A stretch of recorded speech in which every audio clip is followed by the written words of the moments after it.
ये हड्डी एक ऐसी डॉल्फिन की है जिस पर लाखों साल पहले एक ऐसी शार्क मछली ने हमला किया जिसका कि आज कोई नामो निशान नहीं मिलता। जब साइंसदानों को रियासत मैरीलैंड के इलाके कैल्वर्ट क्लिफ से ये चबाई हुई हड्डी मिली तो इसके साथ एक ऐसा दांत भी मिला जो इस हड्डी पर मौजूद निशानों के ऐन मुताबिक था। जिस कदीम शार्क का ये दांत था उसे मेगलाडॉन कहा जाता है।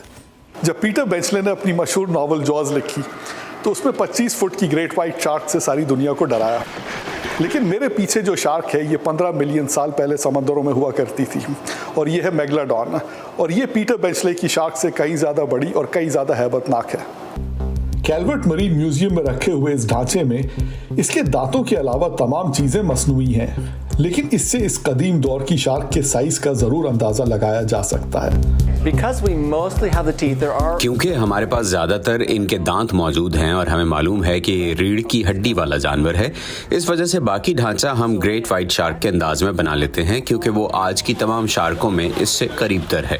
यानी आप आज के दौर की ग्रेट वाइट शार्क लें तो ये 20 फुट लंबी होगी, फिर इसी को बढ़ाकर एक ऐसे जानवर का साइज कर लें जो 60 फुट तक लंबा हो।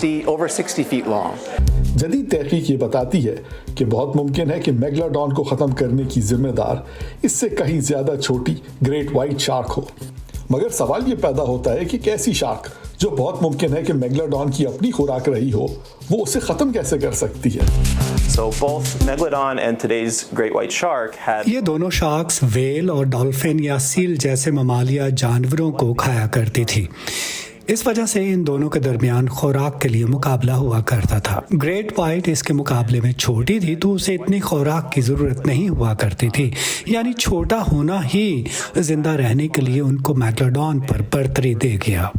आज साइंसदानों का कहना है कि माहौलियाती तब्दीली ने भी इन्हें ख़त्म करने में अहम किरदार अदा किया होगा, लेकिन बहुत से माहिरीन का ये मानना है कि ग्रेट वाइट शार्क और मेगलाडॉन ने हमारे समंदर में 40 लाख साल साथ गुजारे और ये अरसा ग्रेट वाइट के लिए मेगलाडॉन की खुराक को ख़त्म करने के लिए काफ़ी था। Abdul Aziz Khan, voice of America, Maryland.